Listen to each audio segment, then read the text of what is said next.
하나님 말씀은 사무엘상 16장 11절 한 절 말씀 보도록 하겠습니다. 같이 봉독합니다.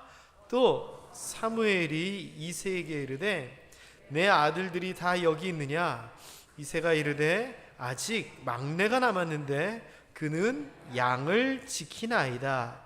사무엘이 이새에게 이르되 사람을 보내어 그를 데려오라. 그가 여기 오기까지는 우리가 식사 자리에 앉지 아니하겠노라. 아멘. 저희 아이들도 오늘 같이 중고등부 예배를 같이 드리게 돼서 이 자리에 있는데, 간혹 제가 자다가 한 12시 넘어서 이렇게 물 먹으러 나가고 이럴 때 보면은 아이들이 공부를 하고 있는 때가 있습니다. 야, 왜 그럴까요? 별거 아닙니다. 시험을 앞두고 벼락치기 하느라. 제가 이런 생각을 합니다. 에휴, 평소 때 열심히 하고 이럴 때 좀 시험시험 하지, 이 생각이 들어요. 그러면서도 할 말이 없습니다. 왜? 제가 벼락치기의 대가였거든요. 저 진짜 끝내줬습니다. 자, 준비에 대한 이야기를 하려고 합니다. 평소 때 잘 준비해 놓은 사람은 일이 딱 닥쳤을 때 그렇게 긴장하지 않습니다. 그러나 준비되지 않은 사람은 어찌할 줄 모르는 거죠. 신앙생활도 그런 것 같습니다. 평소에 기도 많이 하고 기도로 다져지신 분은 무슨 문제가 생겼을 때 기도가 다급하지 않습니다. 왜? 그동안 차곡차곡 쌓아놓은 기도가 있거든요. 믿음생활, 신앙생활, 이런 교회 생활들이 그동안 차곡차곡 잘 다져져 있던 사람들은 문제가 생겨도 당황하지 않습니다. 왜? 신앙을 통하여 그 다음 어떻게 될 건지, 결과가 어떻게 될 건지에 대한 믿음과 소망이 있기 때문입니다. 그래서 우리가 무슨 일이 생겼을 때 잘 대처하는 것도 중요하지만 생기기 전에 잘 준비하는 것도 중요한 것 같습니다. 다시 얘기하면 평소 때 공부 열심히 해둬라, 그런 얘기와 비슷합니다. 그래서 오늘은요, 이 준비에 대한 이야기와 함께 형통, 우리 어른들이 계속 해왔고 본이 되게 하소서, 실천과제 세 번째 형통의 본이 되게 하소서, 그 맥락을 좀 같이 버무려서 말씀을 좀 전해보려고 합니다. 형통이라고 하는 것, 우리 어르신들은 이미 여러 번 제가 말씀드려서 잘 아시겠지요. 히브리어로 짜라흐라고 하는 용어를 쓰는데 구약에만 나오는 단어입니다. 형통했다, 교회에서 많이 쓰는 단어이기도 하죠. 그런데 이 형통이라고 하는 말은 번성하다, 돌진하다, 전진하다, 성공하다, 진행하다, 건너가다라고 하는 그런 의미가 있는데, 자세히 보면은 그 뉘앙스, 느낌이 뭐냐? 지금 앞에 뭔가가 어렵고 힘들고 무섭고 위급한 게 있는데 그것을 잘 헤치고 건너가가지고 저쪽으로 가가지고 야, 잘 됐다라고 하는 게 형통이라는 겁니다. 그래서 교회에서 말하는 형통한 삶이다라고 하는 것은 아무 문제가 없는 삶이 아니라 지금 우리 앞에 뭔가가 있더라도, 아프거나 사고가 나거나 해결되지 않는 문제들이 있고 위급한 일이 있더라도 그것을 잘 건너뛰고 돌파해서 결국에는 잘 되는 것이 형통이라는 겁니다. 우리 모든 모함의 성도님들, 지금 어떤 문제가 앞에 있더라도 결국은 형통하게 되리라 믿습니다. 옆에 분들에게 인사 제대로 하셨나요? 겸하여 한번 인사하겠습니다. 형통하게 될 줄 믿습니다. 그래서 그동안 한두 달 형통한 사람들에 대해서 제가 실제적인 이야기들을 성경을 통해서 말씀을 드렸습니다. 자, 그런데 이 형통한 사람들이 이런 거예요. 내가 할 수 있었는데 안 했어요. 그런데 해가지고 잘 됐어요. 그거면 누가 한 거예요? 내가 한 거예요. 그러면 이거는 우리가 말하는 형통이 아니에요. 성경에서 말하는 형통은 나는 절대 못해요, 절대 안 돼요. 그런데 이거를 하나님이 특별한 은혜로 되게 해주신 게 형통이거든요. 그래서 제가 이 형통한 사람에 대하여서 제일 먼저 얘기했던 게 야베스라고 하는 사람이었어요. 이 야베스라고 하는 사람은 아버지 없이 태어났어요. 그래서 이름을 우리말로 고통이라고 지었어요. 고통.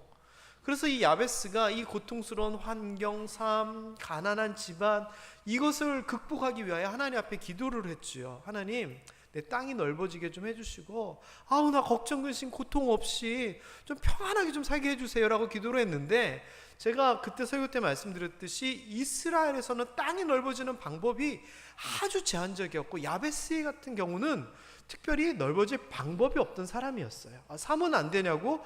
불가능합니다. 그 당시 문화로서. 자, 어쨌거나 이거는 뛰어넘고, 그렇지만 하나님께서 그 야베스가 가지고 있었던 출생의 또는 어떤 문화적인 법적인 그 모든 한계를 하나님이 무너뜨리고, 야베스가 기도한 것처럼 지역이 넓어지고 근심 없는 삶을 살게 했습니다. 그는 시작이 불우하고 어렵고 성장하고 성공할 환경적으로 불가능했지만, 그럼에도 불구하고 하나님이 이 모든 것을 깨트리고 한계를 넘어서 형통하게 하신 거죠. 그리고 갈렙이라고 하는 사람도 있습니다. 이 갈렙이라고 하는 사람은 이스라엘 민족이 아닙니다. 이 사람은 암몬 자손의 후손이어가지고 애굽에서 이 민족 저 민족 섞여 살 때 이스라엘 민족하고 같이 살다가 귀화한 사람입니다. 그러니 그 이스라엘 문화 안에서, 사람들 안에서 차별받았겠지요. 그런데 이 사람은 그 출생의 태생의 소속의 한계를 뛰어넘습니다. 그리하여 결국에는 유다 지파의 지도자가 돼서 사람들에게도 인정받고 하나님에게도 인정받는 이 산지를 내게 주소서라고 하는 위대한 고백을 했던 그런 사람으로 성경에 기록됩니다. 또 얼마 전에 했던 말씀이죠. 나사로 또 겸하여 막달라 마리아에 대한 이야기를 했습니다. 이 가정은 청년 가장이었습니다. 두 동생을 거느리고 살았는데 동생이 아프기도 하고 귀신 들리기도 하고 문제가 많았습니다. 게다가 본인 나사로는 병들어서 죽게 됩니다. 죽음의 문제, 인간이 도저히 해결할 수 없는 한계잖아요. 그런데 예수 그리스도를 통하여 이 한계, 죽음의 벽까지 깨어지며 기쁨을 누리는 삶이 됩니다. 어머, 세상에 죽음까지도 이겨내는 형통, 대단합니다. 게다가 지난주에 말씀 기억나시죠? 모세, 우리가 잘 알고 있는 홍해를 가른 그 모세는 어떤 사람이었습니까? 우리가 좋은 얘기만 들었지만 사실 모세는 나이 40에 사람을 죽여서 살인자였고 수배자였고 먼 곳에 숨어서 사는 유랑자의 비참한 삶을 살고 있었습니다. 그런데 그를 불러서 이스라엘의 지도자로 삼고 모세의 손 지팡이를 통하여 능력을 베풀면서 구약시대 최고의 지도자로 만듭니다. 제가 얘기했던 야베스, 갈렙, 나사로, 모세의 공통점은 뭐냐? 시작, 출발, 형편없었습니다. 힘들었습니다. 그것을 자기의 힘으로 어떻게 바꿀 수가 없었습니다. 그러나 하나님께서 각자에게 특별한 은혜를 더하여 주시사 그 한계를 깨트리고 형통하고 위대한 사람으로 이끄십니다. 저는 이 은혜가 우리에게 있었으면 좋겠습니다. 아울러 우리 중등부, 고등부 학생들, 여러분이 가진 한계를 깨트리고 하나님께서 위대하게 만들어 주시기를 진심으로 축복합니다. 오늘의 주인공 다윗에 대한 이야기입니다. 다윗이 형통했는가? 다윗이 뭐 잘했는가? 좋았는가? 그렇습니다. 제가 평소 같으면 성경 구절 하나하나 다 찾아가지고 그게 좀 말씀드릴 건데, 우리 학생들 왔는데 어른 예배 길기도 길고 성경도 많이 하고 나 어른 되면 어른 예배 안 드려 할까봐 다 생략하고 간단하게 오늘 정리를 했습니다. 다윗의 삶의 최종의 결과 여러 가지가 있겠지만 그 삶의 여러 가지 중요한 요소들, 제일 먼저 우리가 잘 아는 골리앗과의 싸움에서 승리하여 어느 날 짠 국민적인 영웅으로 등장합니다. 그리고 우여곡절을 겪은 끝에 이스라엘, 유다 왕국의 두 번째 왕이 됩니다. 그리고 신앙적으로는 하나님이 특별하게 사랑한 사람으로 기억되었고요. 그리고 시편, 우리가 알고 있는 시편의 다수를 저작한 아주 위대한 문인이자 음악가로서 남아 있습니다. 게다가 예수님의 조상이 되어서 신약에도 보면 다윗의 자손 예수여라고 이야기합니다. 이 사람이 얼마나 위대한 사람이냐? 전 세계에 있는 사람들의 이름 중 제일 많은 이름이 데이비드입니다. 그만큼 모든 사람들이 닮고 싶은 본이 된 사람입니다. 자, 그런데 오늘의 주인공인 이 다윗, 형통했다라고 얘기했는데 그의 삶은 어땠을까?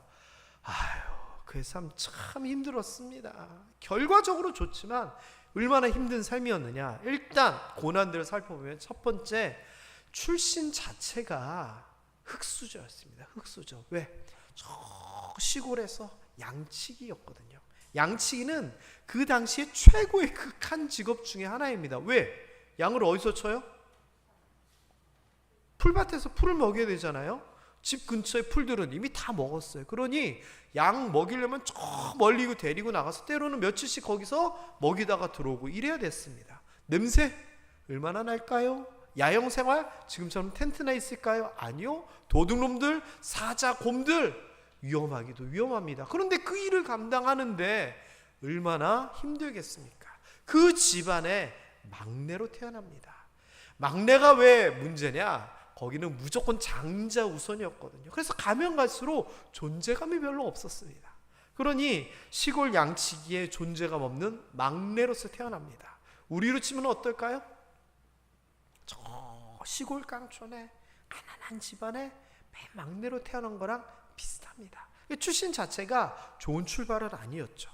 그리고 우리는 아까 골리앗과의 전투가 대단한 승리라고 얘기를 했겠지만 사실 이건 일생일대의 위기 아닌가요? 여러분 생각해 보세요. 여러분 앞에서 적국에서 가장 키 크고 가장 싸움 잘하는 사람이 있는데 내가 그 사람과 싸워야 돼요. 뭐 믿음이 어떻고 물론 그런 것도 있겠지만 현실적으로 보면 이거는 자살행위예요. 그것을 이 다윗은 겪고 나갑니다. 또 뭐가 있나요? 오해받습니다. 어떤 오해? 그 골리앗과의 싸움에서 이겨가지고 국민의 영웅이 되고 군대 장관이 됩니다. 나가는 전쟁마다 이깁니다. 사람들이 와 다윗 만세 만세 그러니까 왕이었던 사울이 자기 딸을 줘서 사위로 삼았음에도 불구하고 야 다윗 저거 이제 얻을 만한 거는 내 자리밖에 없는데 하면서 다윗을 질투하여 죽이려고 합니다. 다시 얘기하면 그 나라의 왕이 죽이려고 해서 도망 다니면서 살게 됩니다. 그러다가 도저히 안 돼서 어떻게 되느냐? 블레셋, 골리앗의 나라 블레셋으로 망명합니다. 우리로 치면 일본입니다. 자, 그런데 거기서 망명해서 이른바 빌붙어서 살고 있는데 이스라엘하고 블레셋하고 전쟁이 생기게 됐습니다. 그랬더니 이 블레셋 사람들이 생각을 합니다. 야, 우리 블레셋하고 저 이스라엘하고 싸우면 이스라엘 군대 장관이었던 다윗은 누구 편을 들까? 아무래도 피는 물보다 진한데 우리 뒤통수 치지 않을까? 그래서 다윗을 부릅니다. 그래서 그런 얘기를 하려고 하니까 다윗이 분위기 보니까 자기 문제 있을 것 같거든요. 그래서 어떻게 했는 줄 아십니까? 이렇게 했습니다.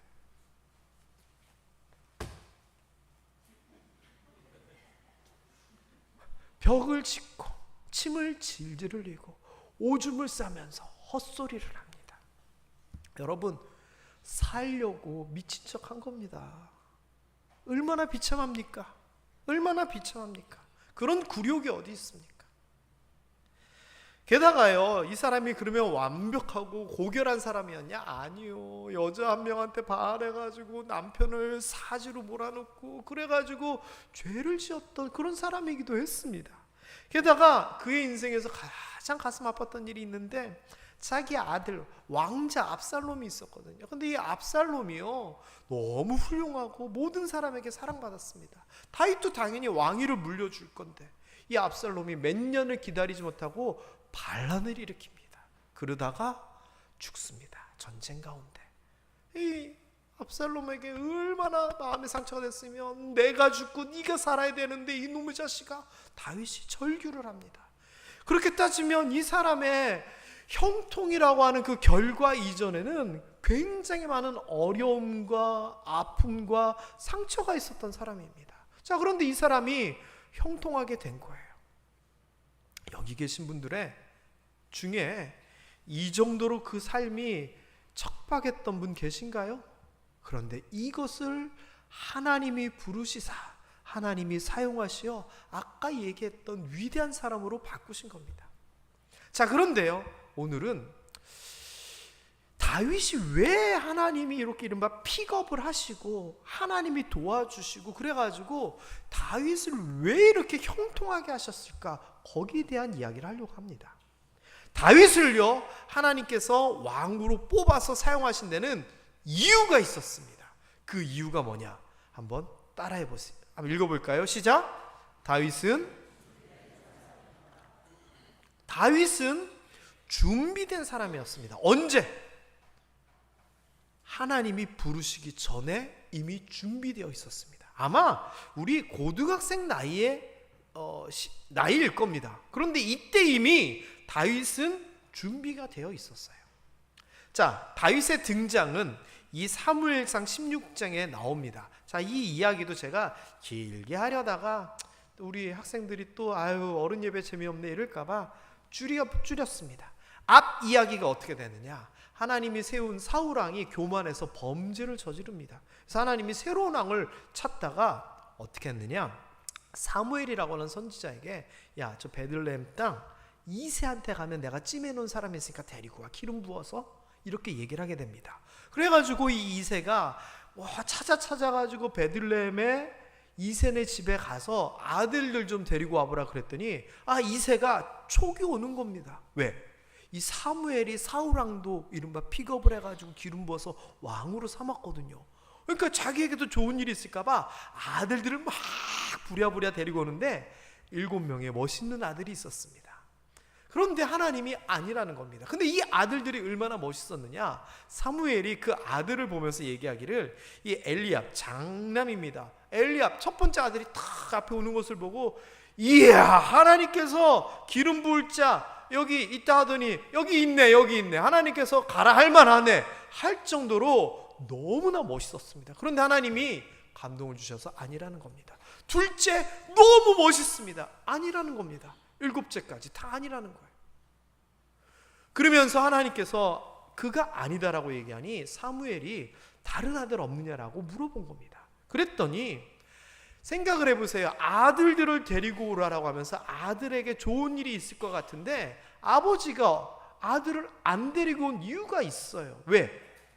아까 얘기한 존재감 없는 8번째 아들이고, 아버지 입장에서는 얘는 안 되라고 제쳐놓은 그런 관계였거든요. 어리기도 하고. 그래서 사무엘이 또 다른 아들이 있는데 양치고 있다는 얘기에 데리고 오라 합니다. 그러면서 안 데리고 오면 밥 안 먹어! 무슨 5살도 아니고 밥 가지고 뭐라고 합니다. 그래서 아버지가 부랴부랴 양치고 있는 다윗을 데리고 왔더니, 우와, 오케이, 하나님께서 이 사람이라는 겁니다. 그리고서는 그를 기름 부으면서 하나님의 사람으로 택하시고, 그 다음 다윗의 이야기가 시작됩니다. 이 다윗, 지금 여기서 사무엘이 기름 부어서 이제 처음으로 등장하게 되는데, 이 사람이 어떤 사람이었고 어떤 준비가 되어 있느냐, 첫 번째, 신앙적인 준비가 되어 있었습니다. 왜냐면은요, 사무엘상 16장 7절에 보면 7명의 아들을 다 보고도 아니라고 한 다음에 하나님이 뭐라고 얘기하시냐면은, 야, 사람들은 외모를 보지만 하나님은 중심을 본다, 그 마음을 본다라고 얘기를 하는 거예요. 그러면 이때 다윗이 하나님께서 그 마음을 살피니까 마음에 들었다 안 들었다? 마음에 들어있는 거예요. 이 어린 다윗이, 이미 10대 때의 다윗은 하나님이 부르기 전에 하나님을 사모하고 하나님 앞에서 부끄러움 없는 그 마음이 제대로 된 사람이었다는 거예요. 두 번째, 용모. 이 용모가 왜 필요하냐? 하나님이 왕으로 지금 쓰려고 그러는 거잖아요. 그 전에 사울왕은 다른 사람들보다 머리 하나 크고 진짜 잘생겼거든요. 그러니까 사울을 왕으로 탁 추대했을 때 사람들이 우와 이랬어요. 왜? 너무나 멋있고 잘생겼거든요. 그러니까 왕으로 이렇게 데리고 오려니 사람들에게도 인정받을 뭔가가 있어야 되는 거예요. 그런데 다윗이 어땠느냐? 사람을 보내 다윗을 데려오니 그의 빛이 붉고 눈이 빼어나고 얼굴이 아름답더라 라고 얘기해요. 자, 빛이 붉고는 혈색이 좋아서 건강한 상태를 얘기하는 거예요. 두 번째, 눈이 빼어나다. 야, 여러분, 눈이 반짝반짝거리는 건 뭘 사람들이 얘기해요? 총명하다라고 얘기하는 거잖아요. 총명함이 보였어요. 그리고 세 번째는 외모가 어땠다고요? 어리지만 아름답다 얘기할 정도로 얼굴이 좋았대요. 그러니 이걸 보면서 뭘 생각할 수 있냐면요, 다윗이 양치기잖아요. 막내잖아요. 지금 저기서 양치다가 왔는데 그럼에도 불구하고 그렇게 보일 정도로 스스로를 잘 관리하고 그런 존재였다는 거예요. 그러니까 외모에 있어서도, 외형에 있어서도 다윗은 그냥 양치고 집에 안 들어갔는데 꾀죄죄 이런 게 아니라 스스로를 잘 갖고 온 사람이었다는 거예요. 세 번째, 다윗은 어리지만 용사로서 준비가 되어 있었어요. 이거 어떻게 합니까? 다윗이 블레셋하고 이스라엘하고 전쟁이 터졌을 때 형한테 심부름을 갔어요. 형이 군대로 차출됐거든요. 형한테 갔다가 블레셋이 야 나와! 막 이런 거 보고 사울왕에게 내가 가겠다고 자원을 합니다. 그랬더니 사울왕이 보니까 황당하거든요. 야 네가 무슨 싸움을 해, 조그만 어린애가. 그랬더니 다윗이 뭐라 그러냐면은 이렇게 얘기합니다. 제가요 아버지의 양을 지킬 때 사자나 곰이 와서 양떼에서 새끼를 물어가면 내가 도망가는 게 아니라 따라가서 그것을 치고 그 입에서 새끼를 건져내고 그 쳐가지고 쓰러져 있는 그 사자나 곰이 일어나서 덤비면 내가 수염을 잡아가지고 확 쳐 죽였습니다 라는 겁니다. 다시 얘기하면 골리앗과 싸우기 전에 다윗은 이미 용사로서의 준비도 용사로서의 마음가짐도 되어 있었다는 겁니다. 게다가 여러분 잊고 있을 것 같은데요, 골리앗하고 싸울 때 뭐 가지고 싸우죠? 물맷돌. 제가 물맷 비슷한 걸 해봤거든요. 어떻게 되냐면요, 이렇게 줄이에요. 가운데다가 돌을 놓고 빙빙 돌려요. 그러다가 줄 한쪽을 탁 놓으면은 그 돌이 휙 나가는 거예요. 해봤는데 쉽지 않아요. 근데 그거를 조각도 갖고 쉥 해가지고 틱 해가지고 이마 맞춰가지고 한 번에 할 정도면 이거는 잘 숙달돼 있다는 얘기예요. 그러니 이 어린 다윗이 힘도 있고 싸우기도 잘 싸우고 등등등 용사로서의 준비도 돼 있다는 겁니다. 그 다음에 네 번째, 게다가 이 마인드, 생각이 남하고 달랐어요. 골리앗 앞에 싸우러 나갈 때 이렇게 얘기하죠. 너는 칼과 창을 가지고 나오지만 나는 하나님의 이름으로 너에게 나아간다. 너 죽었어. 하나님이 너를 내 손에 넘기셔서 네 목을 내가 베어버릴 거고 온 땅으로 하나님이 계신 거 알게 할 거야. 이게요 보통 사람의 생각이 아니에요. 다시 얘기하면 다윗은 믿음도 있었지만 이 믿음이 삶에서 드러나는 선택, 생각, 가치관, 이 모든 것이 하나님 중심으로서의 정말 전적인 신뢰의 생각을 가지고 있었어요. 남들하고 생각이 틀렸어요. 마음가짐이 틀렸어요. 준비가 돼 있던 거죠. 그 다음에 마지막, 교양도 있었어요. 아니 왕이 될 사람이 아무것도 모르고 그냥 무식하고 싸움만 잘하면 이건 왕으로서의 그게 아니잖아요. 그런데 다윗은 어린 다윗인데도 어땠는 줄 아세요? 이 사울왕이 하나님 앞에 범죄하고 하나님이 이제 버리십니다. 그러고 나서는 사울왕이 막 잠도 안 오고 악령에 있어 괴롭힘도 받고 그러다 보니 음악을 들으면 내가 좀 마음이 편해지겠다 싶어서 그 수금 잘 타는 사람 없냐? 찾았어요. 그랬더니 근처에 소년 중에 하나가 이렇게 대답합니다. 베들레헴 사람 이새의 아들이 있는데요, 수금도 잘 타고요, 용기도 있고요, 무용 싸움도 잘하고요, 구변 말도 잘해요 라고 얘기를 해요. 이때가 사무엘에게서 기름받고 골리앗하고 싸우기 중간이에요. 그러니까 이미 이 어린 다윗은 여기 있는 것처럼 악기도 잘 다루고 말도 잘해요. 그래서 이 시편이라고 하는 게 우리가 아는 시편은요 단순한 글이 아니라 노래들이잖아요. 그러니까 다윗이 그 예쁜 목소리로 준수한 외모로 수금을 타면서 그 시를 지었는데 가사도 끝내주고 음률도 끝내주고 노래도 잘 부르고 악기도 잘 연주하고 엄청난 거예요. 왜? 왕에게 뽑혀가가지고 왕이 머리 아프고 그럴 때마다 이 악기를 연주하면 악령이 떠나가게 할 정도로 영감 있는 연주와 노래를 했다는 거. 다시 생각해보면, 여러분 생각해보세요. 아니 이런 완벽한 사람이 어딨어요. 그쵸? 믿음 좋지요, 용감하지요, 용모도 뛰어나지요, 생각도 바르지요, 음악도 교양도 훌륭하지요. 아마 이런 사람 대통령 나오면은 되지 않을까요? 왕감으로 충분하잖아요. 그래서 결론은 뭐냐? 다윗은 하나님이 크게 사용할 사람으로, 왕으로 준비되어 있었다는 겁니다. 그리고 여러분, 큰 일은요, 하나님께서 큰 일을 하실 때는요, 준비된 사람들을 사용합니다. 성경에서요 3대 위인이 있습니다. 믿음의 조상 아브라함은 개인적인 일이지만 많은 사람들 앞에 서서 지도자로서 큰 영향력을 끼친 세 사람, 중요한 사람이 나와요. 그 중에 하나가 바로 이 다윗이에요. 그러니까 하나님이 아무나 뽑아 쓴 게 아니라 모든 사람들을 다스리고 앞세울 만큼 준비된 사람들을 쓰신 거거든요. 두 번째 누구냐? 구약입니다. 누구일 것 같아요? 다윗과 버금가는 구약의 위대한 지도자. 맞아요. 지난주에 봤던 모세예요. 모세 살인자 수배자 그 얘기만 하니까 별로였구나. 아니요. 그 전에 모세는 어땠죠? 40년 동안 당시 최고 문명국인 애굽의 왕자로서 왕가의 교육을 받은 사람이에요. 노예 생활을 하던 다른 사람들과 다르게 그 사람은 최고의 엘리트 교육을 받은 사람이에요. 하나님께서 그런 최고의 엘리트 교육을 받은 모세를 앞세우니 백성들이 그 모세야? 끄떡끄떡 할 수밖에 없었어요. 이 기간이 40년이었어요. 그 다음에 신약에서는 많은 사람들에게, 오늘날 우리에게까지 영향력을 끼치는 위대한 사람이 있는데 누구냐? 사도 바울이에요. 사도 바울. 사도 바울은 우리가 알고 있는 신약 성경의 반 이상을 사도 바울이 썼어요. 사도 바울은 예수님께서 말씀하신 것을 일목요연하게 정리를 해서 우리가 아는 교리를 집대성한 사람이에요. 기독교의 뼈대를 만든 사람이 사도 바울이에요.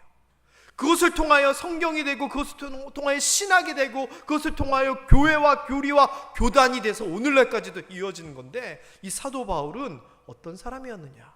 예수님을 만나기 전에 그 당시 최고의 스승 석학이었던 가말리알 문화의 학생이었어요. 요즘으로 치면 서울대학교 대학원 박사과정을 나온 사람이라는 거예요. 그러니까 하나님께서 글을 써야 되고 말씀을 정리해야 되고 이러려니, 베드로도 좋았지만 베드로는 배운 게 없잖아요. 그 당시 이스라엘에서 제일 머리 좋고 똑똑하고 잘 배운 사람을 불러다가 쓰신 거예요. 그래서 이걸 보면 뭘 할 수 있느냐? 큰 일은 잘 준비된 사람을 통해 이루신다는 거예요. 오함의 성도 여러분, 나이가 많고 적고를 떠나서, 있고 없고를 떠나서, 뭔가 할 수 있다 없다를 떠나서 우리는요, 있는 자리에서 준비가 되어 있어야 돼요. 디모데후서 2장 21절 22절에 보면 집안에는 여러 가지 그릇이 있다. 귀한 그릇, 천한 그릇, 막 쓰는 것 등등등이 있는데 중요한 게 뭐냐? 자기를 깨끗하게 해서 주인의 쓰기에 맞게끔 준비함이 되어 있어야 된다라고 얘기하는 겁니다. 아니 지금 막 해야 되는데 물컵이 막 지저분하고 그러면 화나죠. 화나. 쓸 수가 없습니다. 그러면 우리 뭐 준비해야 됩니까? 하나님 우리를 크게 사용하여 주세요. 하나님 성공하게 해주세요. 세계적인 사람 되게 해주세요. 기도하기 이전에 뭐 해야 돼요? 우리가 그렇게 쓰여질 수 있도록 우리의 그릇을 깨끗이 하고 그릇의 크기를 넓히고 준비가 되어 있어야 된다는 겁니다. 학생들 큰 사람 되고 싶고 형통하고 성공하고 뭔가 제대로 되고 싶으면 지금 준비를 잘 해야지 하나님이 들어서 쓰십니다. 하나님 전 이것도 못하고 이것도 없고 이것도 이런데요. 아니 하나님에게는 나이 환경 등등 그거 중요치 않아요. 왜? 하나님이 하나님의 방법으로 이루시기는 이루실 거니까 우리는 그저 내가 할 수 있는 준비만 잘하고 있으면 됩니다. 두 가지입니다. 사실은 한 7가지인데 또 학생들이 지루해할까봐 제가 2가지로 줄였습니다. 첫 번째, 제일 중요한 믿음이 준비되어 있어야 돼요. 성경의 흐름에서 보면은 믿음을 가진 자를 쓰지 믿음 없는 자는 쓸 수가 없습니다. 왜? 모세에게 야 가라 바로에게 그랬을 때 모세가 하나님을 믿지 못해서 못 가요 안 가요 버티면 그 일은 일어날 수 없습니다. 모세는 순종했습니다. 노아 산에다가 땅에다가 방주 만들라 그대로 준행하였더니 노아의 이야기입니다. 신약에 나오는 모든 이야기들도 결국은 야 그 장님에게 진흙 바른 다음에 실로암 가서 씻으라. 씻는다고 저 멀리 가가지고 씻는다고 눈이 떠져요? 근데 그거에 대해 순종했잖아요. 믿음을 가지고.